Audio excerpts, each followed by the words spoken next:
The last girl to go missing with your DNA and the one before with your DNA. Both on their naked bodies. How can that be? No comment. Yo, this is the Scarcity Studios YouTube channel. Please don't forget to like, comment, share and subscribe. And our sponsors at Alpha Claims and Hire Birmingham, the leading and best accident management company. Get a replacement car anywhere in 1 hour. I really appreciate you joining me today, and this story is about the Suffolk strangler, Steve Wright. He has been arrested in prison in Long Lartin, Worcestershire, this week on suspicion of a murder of another girl from 1999. This was 10 years before he went on to kill 5 prostitutes in the Ipswich area. In an interview this week, his former wife Diane Cole said that she was glad that he'd been arrested for the murder of Victoria Hall. Victoria was 17 years old when her body was found strangled and dumped in a water-filled ditch after disappearing while walking home from a nightclub in Felixstowe on September the 18th, 1999. This was almost a decade before Wright's killings, but they do believe that there's new evidence that may link him to it. Back in 1999, mobile phones were not as common as they are today, so communication with parents would have been definitely more difficult. Steve Wright, 63 years old, was given a whole life sentence for the murders in Ipswich in 2008. And he was arrested on Wednesday on suspicion of the murder of Victoria Hall while in prison in the Worcestershire area. Suffolk Police reopened the investigation into her death 2 years ago after receiving new information from witnesses, which they described at the time as significant. Victoria left her home in Faulkeners Way in Trimley St Mary's at 9 p.m. on September the 18th, 1999. She went to join her friends at the Bandbox nightclub in Felixstowe. She left the club with her friend Gemma Algar, who was 17 also at the time, at 1 a.m. in the morning, and they went to buy chips from the local Bodrum takeaway. And then the pair walked along Trimley High Road towards their homes, eating chips and singing. They split up at the junction of Faulkeners Way at 2:20 in the morning. A short time later, Miss Algar reported that she heard screams, but she assumed that it was someone messing around, and other eyewitnesses said they'd seen a sports car roaring away from the scene. Victoria's parents, Graham and Lorinda Hall, reported her missing in the morning. Her naked body was found by a dog walker on September the 24th in a water-filled ditch 20 miles away in St Peter's near Stowmarket in Suffolk. Victoria had just started her second year studying O-levels at Orwell High School in Felixstowe. The test revealed that she had been sexually assaulted.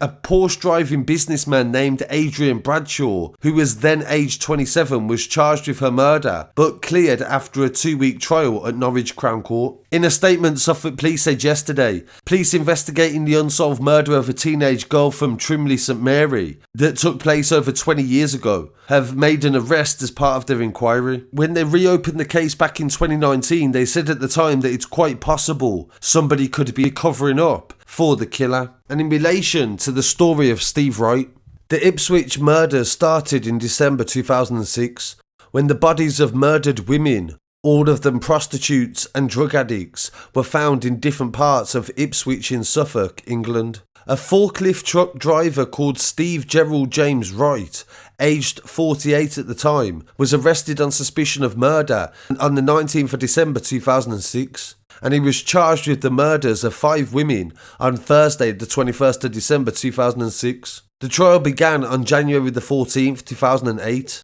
and Wright pleaded not guilty to the charges. He was found guilty of all 5 murders on the 21st of February 2008 and was sentenced the following day to life in prison with the recommendation of life, and this meant that he will probably never be released from prison. The first murder took place on December the 2nd, 2006.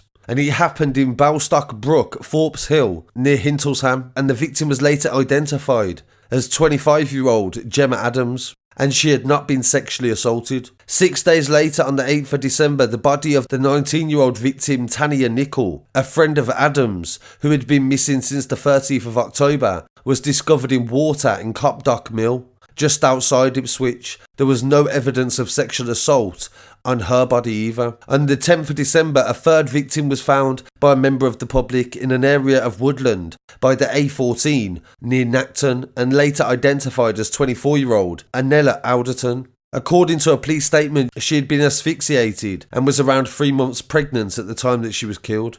On the 12th of December, Suffolk Police announced that the bodies of 2 more women had been found. And on the 14th of December, the police confirmed the bodies of a 24-year-old girl called Paula Clennell. And Paula had disappeared on the 10th of December and was last seen in Ipswich, according to Suffolk Police. Her post-mortem determined that she died from compression of the neck. On the 15th of December, the police confirmed that another body of 29-year-old Annette Nichols was discovered. She had disappeared on the 5th of December, and the bodies of Paula and Nichols were found in Nacton near the Levington turnoff at the A1156. And this was also near to where Alderton was found. A member of the public had seen one of the bodies 6 metres from the main road, and police discovered a second body by helicopter when conducting initial investigations. Gemma Adams, aged 25, was born in Kesgrave and lived in Ipswich. She disappeared on the 15th of November at 1:15. Her body was found on the 2nd of December in a river in Hintlesham. She was naked, but she hadn't been sexually assaulted. Tanya Nichols was reported missing on the 1st of December. Suffolk Police linked the killings and launched a serial killer investigation. They codenamed it Operation Sumac, and on the 10th of December, the press conference by the detectives from the Suffolk Constabulary issued a warning to all women in the Ipswich area not to work on the streets, and they said they have received offers of assistance from neighbouring police forces, particularly in Norfolk, in their hunt for the killer or killers. Chief Constable Alistair McWhirter acknowledged that the Suffolk Police would be reliant on the external assistance due to the magnitude of the investigation. A senior investigator with the Met Police, Commander Dave Johnson, was reported to have been drafted in by the murder inquiry team from Scotland Yard in London on an advisory capacity. The day-to-day investigation was conducted by Detective Chief Superintendent Stuart Gull. During the press conferences on the 13th and 14th of December, Gull revealed that police believed the locations of the 5 bodies were found to have been sites that he used to dispose of the bodies and not murder scenes, and the police believed there was killed elsewhere and transported there later on. During the press conference, DCS Gull stated that over 200 police officers were involved in the investigation and 450 phone calls had been received by the police on a daily basis. On the 15th of December, the Suffolk Police website revealed that a total of 7,300 telephone calls had been made to the police regarding the investigation, and over 230 police staff were working on the cases.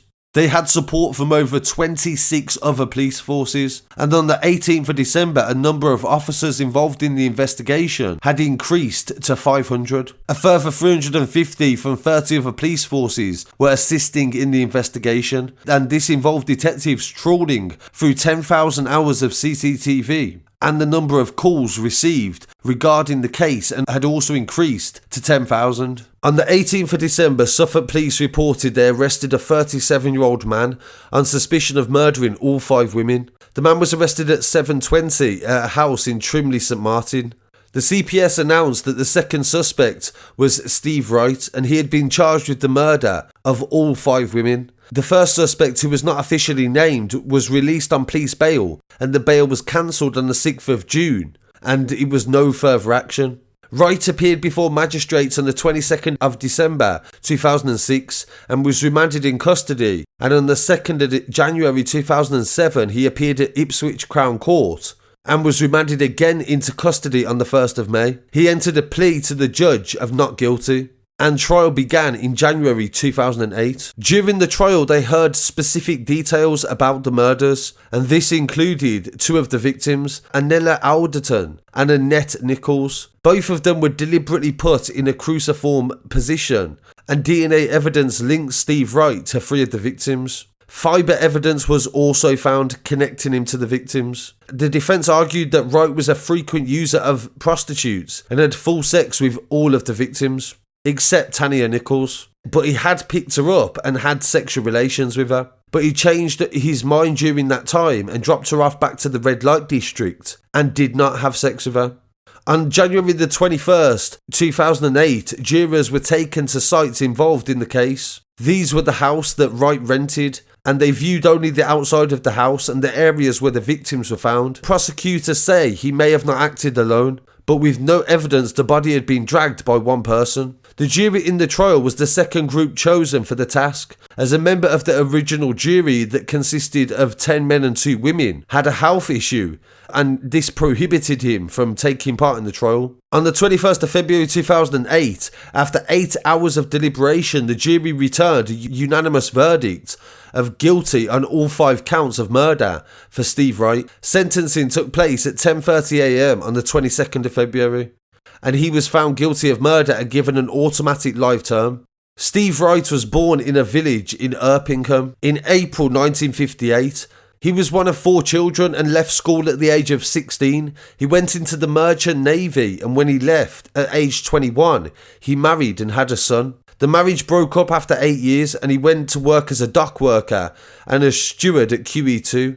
He also was a lorry driver and a barman, and just prior to his arrest he became a forklift truck driver. His second marriage lasted no longer than a year, and he became a father again, this time to a daughter, with another partner in 1992. He ran a pub for a short period of time, but lost this due to gambling and drinking behaviour. It's known that throughout this time he managed to build up massive debts and had tried to kill himself at least twice. Steve Wright had used prostitutes regularly in the Ipswich area, and throughout the trial he said that he started to use them when his partner began working night shifts and their sex life became non-existent. Before the body started being discovered, coverage was mostly confined to the local media. The national BBC News began to report the investigation following the discovery of Tanya Nichols, and after the discovery of the body of Annella Alderton, the story started to get major exposure.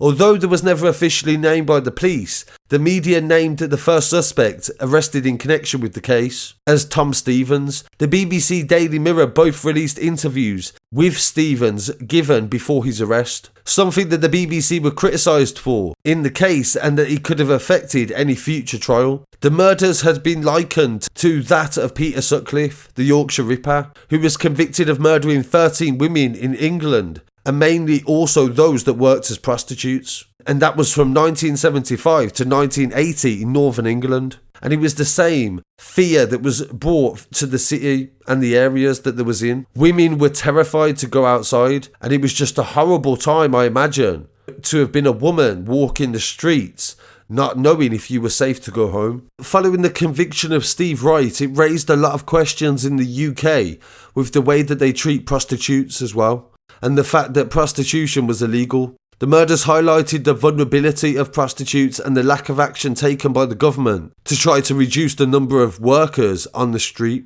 They tried to move forward to legalise brothels and make measures to improve the safety for women, and also to prosecute clients that were violent. In some parts of Yorkshire at the time, in Leeds, they actually made red light districts, official red light districts, where you could legally be a prostitute and also get advice and help as well. So my condolences to the family of all these women, victims of violence and victims of a very depraved man. And I hope that they find justice in time to come. I really appreciate you joining me today. Please don't forget to like, comment, share and subscribe. Follow us online as well at Scarcity Studios. I'll be back again very shortly with some more news. Peace.